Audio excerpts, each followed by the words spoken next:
Robert, no pronouns, none preferred, and they're pro-patriarchy. So let's hear what that's all about.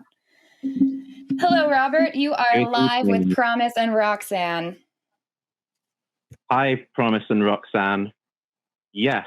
Hello. So, yeah, I wrote I'm pro-patriarchy because that was the topic in the in your live stream. But after listening to you both say things about abortion, like I don't want to sound like I'm attacking you, because I realize that you don't think of it this way, but you're both saying absolutely appalling and abhorrent things, like really awful. Like, can you example, tell us? Yeah, let's hear some examples. I love the examples more than the adjectives. Yeah, one of the most sort of absolutely abhorrent things you said was, you said like, well, if you don't want to have an abortion for this reason, then just don't have an abortion. But this is equivalent to saying, well, if you don't want to murder your child for this reason, then just don't murder your child. Because, the problem is that, we should oppose. Is it actually equivalent? Robert, is it actually equivalent? Is it truly the exact same thing? Yes, because they're both your child. You're murdering an innocent human being. That's not what abortion is. It's not what abortion is. If you were listening to that call, then you already heard. It is not a viable life. That's why you're advocating for it to stay in the womb, because you even know that it will not survive outside of it. It is a parasite at that point that is dependent on the host. It is not the same as a child. It's not the same at all. Let's define terms, okay? So when I say child, what child means in English is a human being below the age of puberty, and a zygote is a human being below the age of puberty. We know that it's a human being because it belongs to the human species. So it doesn't belong to any other species. It's if we're going to define terms, if we're going to define terms, please accurately define terms. A zygote is a diploid cell resulting from the fusion of two haploid gametes, not a human being under the age of 12. So, what context are we murder? talking about? Robert. If we're going to make sure we're really defining terms here, you started off incorrectly using the term murder. That's a legal term. So abortion is legal in many places. So if we're talking about abortion, we're talking about the legalization of it. That's not murder. Okay, let's address both those objections. Number one, zygote, yes, isn't specific to the human species. However, we're obviously at the moment talking about humans. So when we talk about zygotes, we're talking about human zygotes. We're talking about human beings, i.e. organisms belonging to the human species, which are below the age of puberty. So a zygote is a human organism below the age of puberty, which is a human being, which is a child as well. So then a zygote is a 6-year-old? Wait, is a 6-year-old? Wait, I haven't finished answering Robert, about murder. I'm going to mute you. So I'm just going to let you know how this show goes. We are the hosts. We get to talk when we want to. You are calling. We'll let you talk, but you don't get to tell us to stop. If one of us wants to cut in and ask you for clarification on something, then we're going to do that. I'll unmute you now. Let's see if you can let Roxanne say what she was saying. Okay, sorry, Roxanne, you can say what you... No, I'm curious about this definition, which is just clearly not a correct definition. Would that mean that a 6-year-old is a zygote because a 6-year-old is a human being under the age of 12? Like, clearly that definition needs some work if we're going to have this conversation. Oh, is he gone? Okay, Roxanne. So obviously, so definitions can be, strictly equivalent, or they can be subset. Okay. So a human zygote falls under the subset of human child, because human children can be zygotes, or they can be toddlers, or they can be Here's the problem, Robert. pubescent. It doesn't really matter how we define any of this, because here's what my answer to you is going to be at the end of this call, no matter what. I do not care if it is a grown-ass person. I am not going to be legally forced to give them access to my womb for any set amount of time that I don't want to. So I don't care if you want to call it a zygote. I don't care if you want to call it a child. I don't, because I don't consider it that. But it doesn't really matter either way. Because even if we want to say that this is a fully grown person, I'm not going to be legally forced to give my body to that being existing. Okay, so at the moment, this is feeling like a gish gallop, because I still need to respond to your objection about whether murder is the accurate term or not. You can if you want, but it's not gish galloping, because what I'm trying to do is save you time and let you know that I don't really care how you define it. So if you want to spend all this time getting your definitions wrong and letting Roxanne correct you for them, we can do that. But if you actually want to talk about abortion, then we can do that. I don't know. If you're just calling in to talk about defining words, this is going to be a really boring call, in my opinion. Well, so what I want to do, most of all, is try and stop you people from murdering innocent human beings. And part of that... Good news. I've never murdered anybody in my life, and I don't plan to ever murder anyone. So, except for with your words to people like Robert. Have either of you had abortions? I what already a talked strange about it. question. Yeah, first of all, that's wild that you feel comfortable asking that. But I will happily tell you that I had a life-saving medical abortion. So, yes.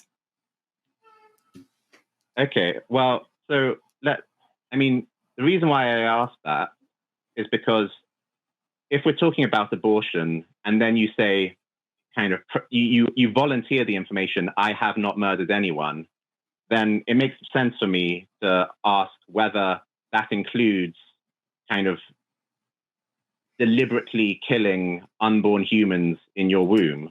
Now, as Robert, for life-saving abortion, if somebody breaks into my house with a gun and they're going to kill me, if I don't use self-defense, is that okay for me to use self-defense?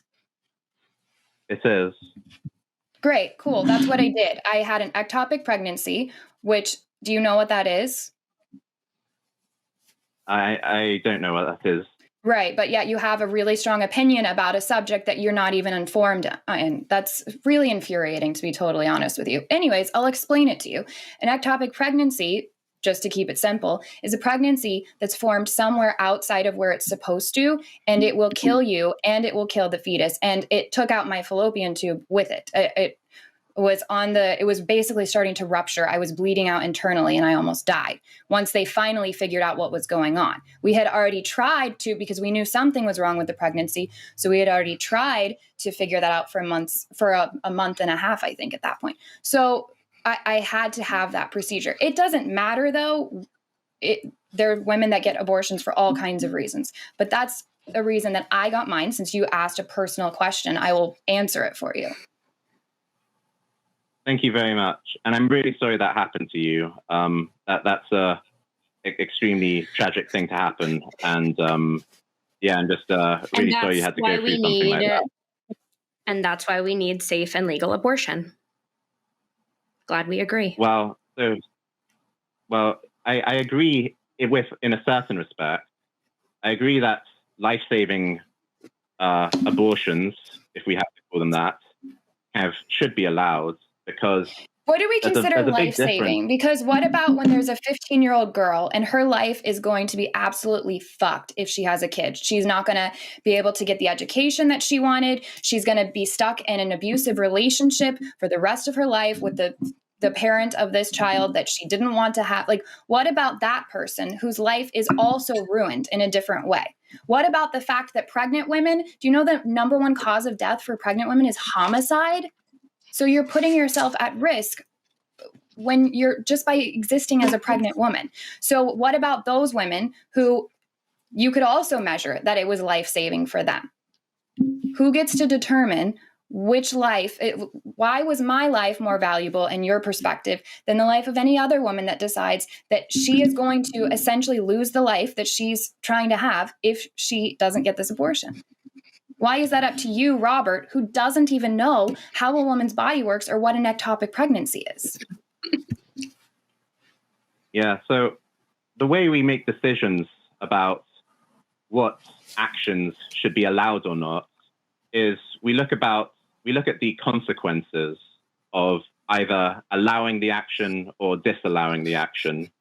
So in the case of your ectopic pregnancy, if we disallowed you to have an abortion, can you explain to me who we is?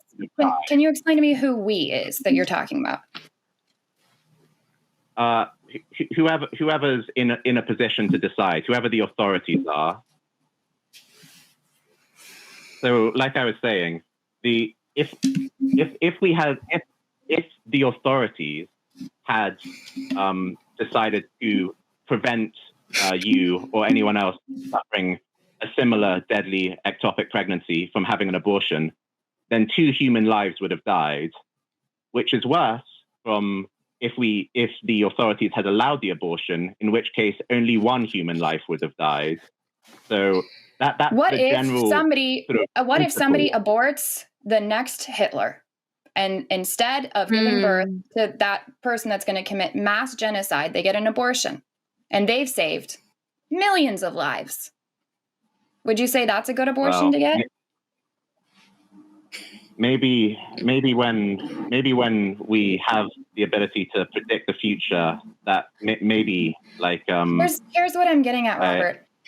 Also, you're saying the authorities get to choose, which what we're supposed to do is we're supposed to decide, like we're supposed to get to vote and decide. So that's what Roxanne and I are advocating for, is to vote for laws that are going to allow us to do this. So you're saying that if we're in a country where it's allowed because the authorities say it's okay, then you're cool with it. If we're in a country where it's not allowed, then you're not cool with it. You're just appealing to whatever authority is there. Is that your argument for abortion? No. I'm saying that if obviously I want the laws to be like forbidding abortion except for medically sort of deadly pregnancy. That's what I want the law to be. That I have moral arguments for why that should be the case. My arguments aren't. Why should I care about your law, okay. Robert? Why should I care what your morals are? Why should I care about Robert from the UK's morals? Why? I would love an answer Robert, to this question. Why should I care about your morals? Because you don't care Robert, about mine. Quote, still doesn't know what pronouns are, but somehow knows what body parts are. Like, Promise, like either we're having a conversation about morals. I think you're trying to convince people of your morals. I'm trying to convince you of my morals.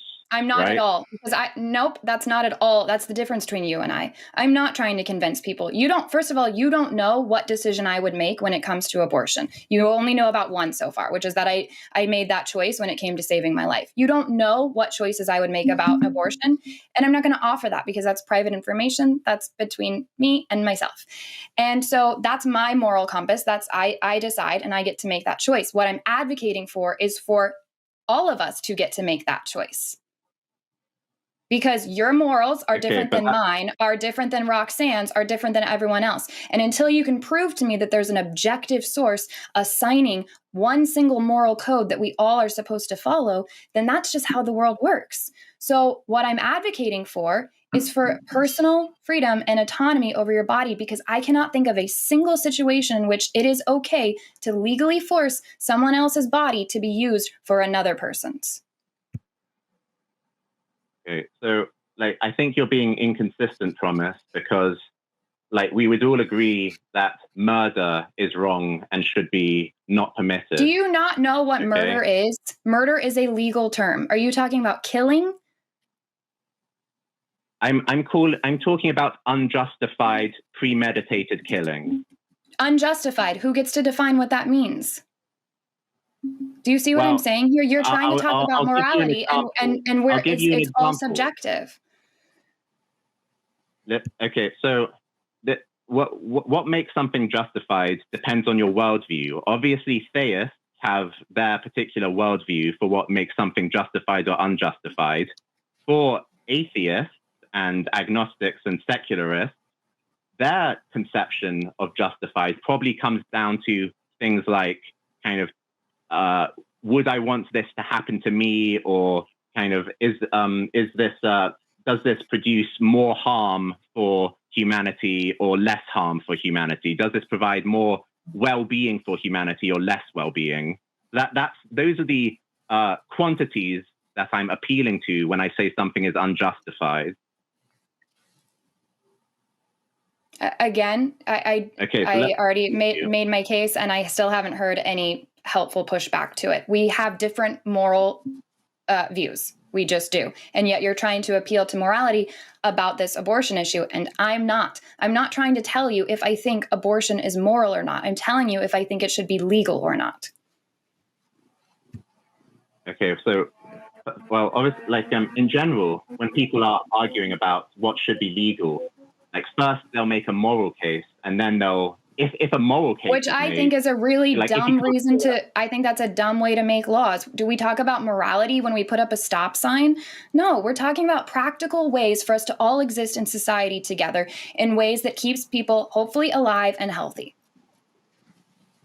Right. So we want human beings not to be murdered. That's a principle that most people agree on, and that's why they make murder illegal. And so that's why abortion should also be illegal, since it's deliberately killing innocent human beings. How do you know they're innocent, Robert? We know that they're innocent because they haven't yet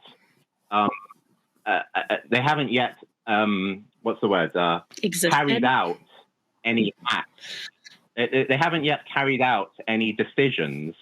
So they can't have committed any crimes yet, and so they're innocent by default.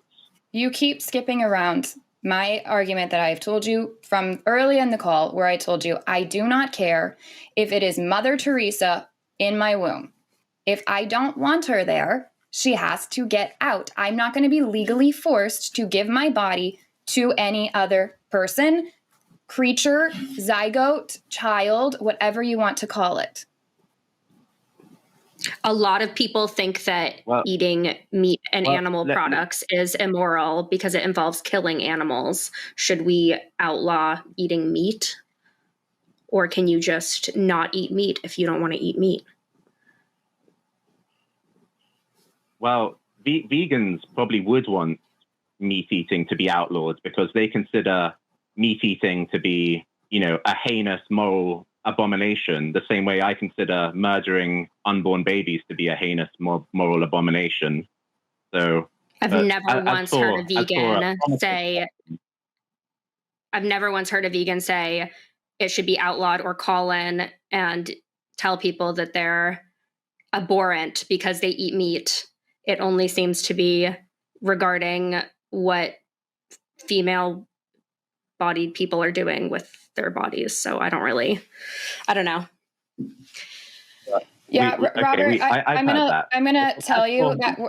So Robert, we're 18 minutes into this phone call.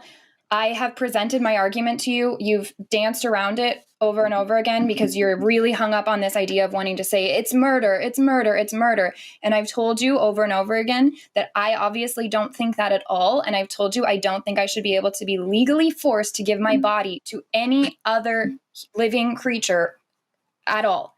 So I'll give you one last chance if you want to address that exact thing, but otherwise I'm ready to move on. You can call back next week when Alyssa's on if you want to go back and listen and see if you have a better argument to make. But unless you have a specific argument back to why I should be legally forced to give my body to anyone or anything, I'm just not interested in the call. Okay. Promise, the reason why kind of women who are pregnant should be forced to remain pregnant unless there's a deadly pregnancy complication is that the outcome of allowing abortion is for an innocent human being to be killed. And that is a worse outcome than for a woman to be inconvenienced for 9 months.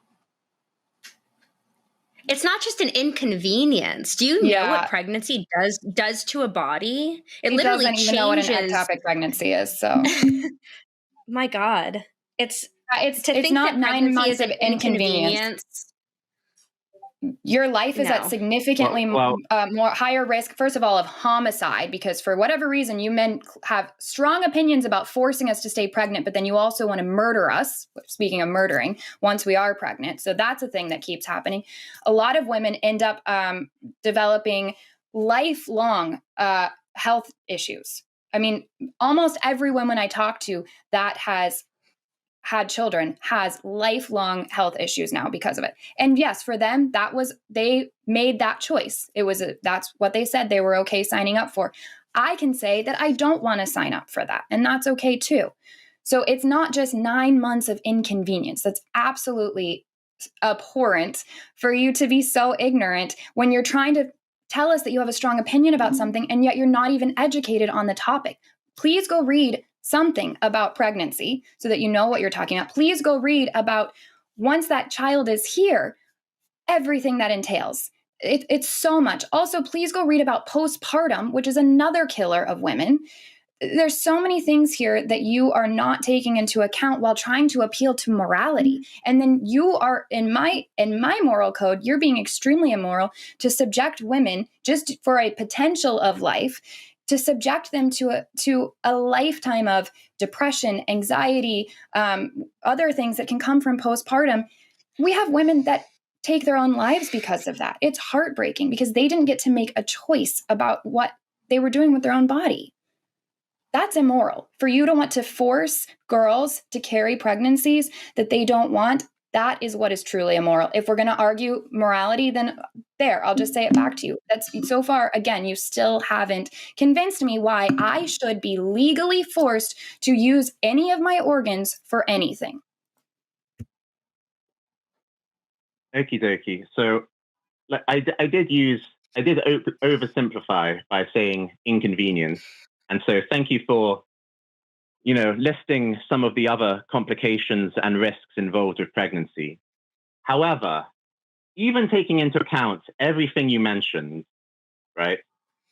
For the average woman, for nearly all women, kind of the associated hardships of pregnancy and the associated harms of pregnancy are less bad than killing an innocent human being, which is what abortion would be, which is what the alternative killing, would be. Robert. It's just not giving access to your body anymore.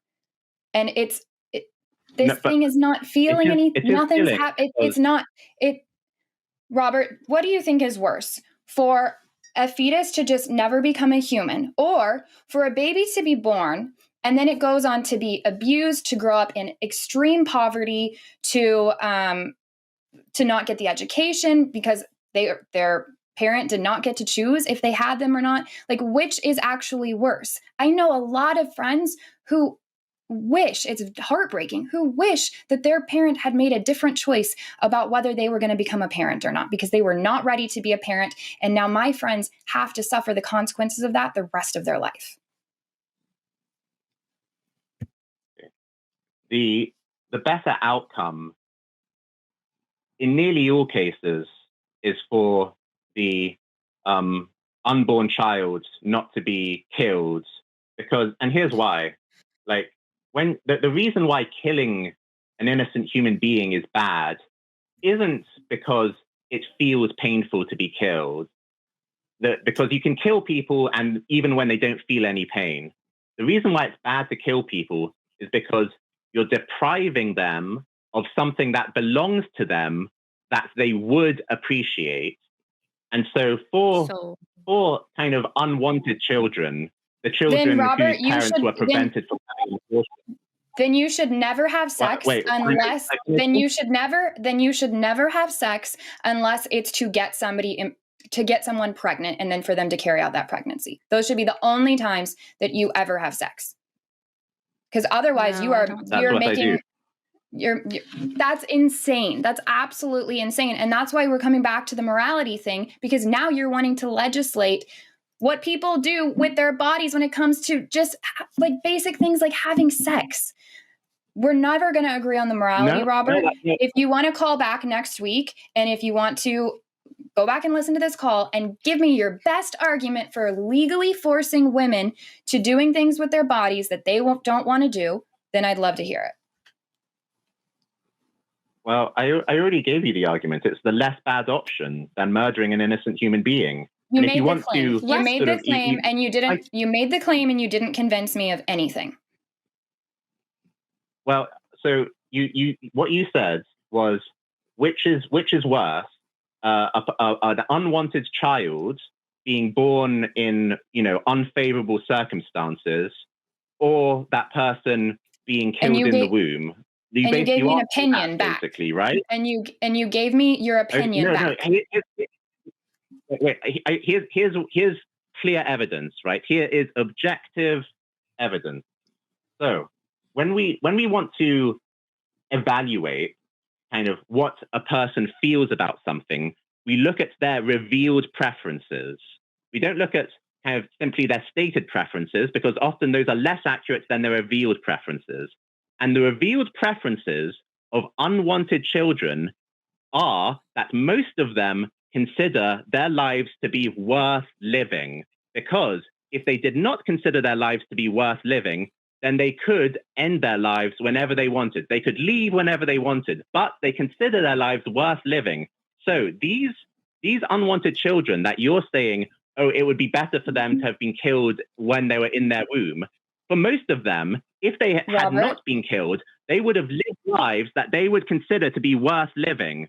So there's your evidence. First of all, we have an actual issue with suicide. And we see those rates go up in cases of poverty and things like that are what people that are trying to get abortions are usually trying to escape, is falling down this pit of all these things they have going against them for raising a child.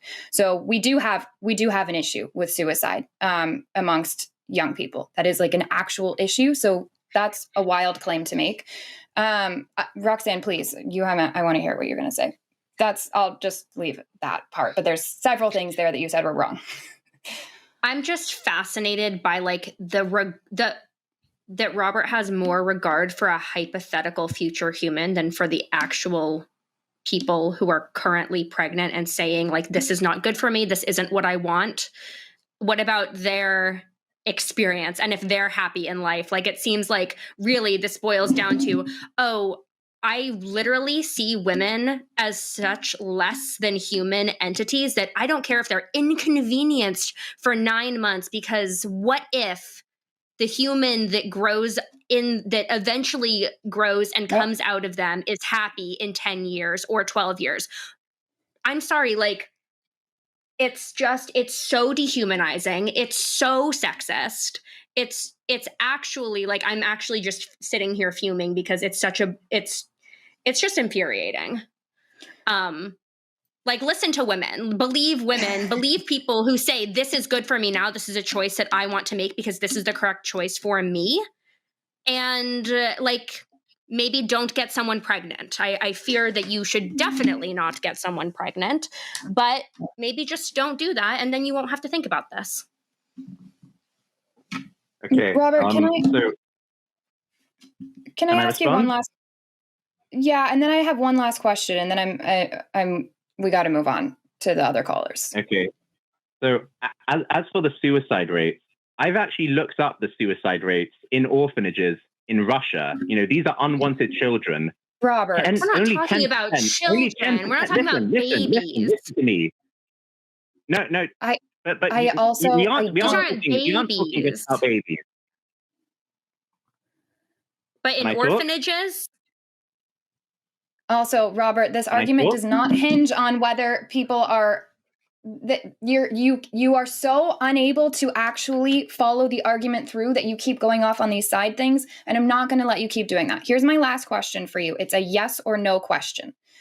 Should I be legally so if let's say that we find out that Roxanne has a terrible disease, and she will die unless she is physically connected to me through a tube to give her my blood. Should I be legally forced to do that? Sorry, can you say that again? Yes, this is a yes or no question. If we find out that Roxanne has a deadly disease, she will die from it, and the only solution is to attach a tube between her and I with my blood so that she can live, should I be legally forced to do that? No. And this is not, if my position is that murder should be illegal, right? If you're saying that we have an obligation, that if you're saying that me saying that murder should be illegal and prevented obligates me to also say that every single life should be saved whenever possible, then you should be making that argument right now to everyone else who says that murder should be illegal. I didn't even follow what you just said. No, I appreciate your honest answer. I appreciate you saying no, because that obviously is going to be the answer there, that shouldn't be legally forced. And that's exactly what I'm advocating for when it comes to abortion. I think women should have the right to say that I don't want to be attached to this other being, having to give my organs, my blood, the food that I eat to this other, I don't care if you want to call it a child or a zygote or whatever. I shouldn't have to be forced to do it, just like I shouldn't be forced to do it for Roxanne. I should make that choice for myself. Maybe I want to choose to do that for Roxanne. Maybe I want to choose to be pregnant. Maybe I don't. And that's where I'm going to end this call. And you are welcome to call back next week. Alyssa will enjoy talking to you. I have fully stated all my stuff, and we have to move on to other callers now. So you are welcome to call back next week, Robert. That's disanalogous. I don't know what you just said. No idea. Ooh. Wow. Anyways, I'm just glad that he answered the question. That's it. Great. Cool. Then you actually are just telling us that you don't like women. Okay. We've got several calls. That was a big one. Hey guys, thanks for watching that last clip on Chewed Gum. You can catch us live Tuesdays at 6 p.m. Central Time. And please tell your Christian friends to give us a call and let us know why they believe in God. You can also support us by commenting, liking, and subscribing, and head over to patreon.com/calltheline.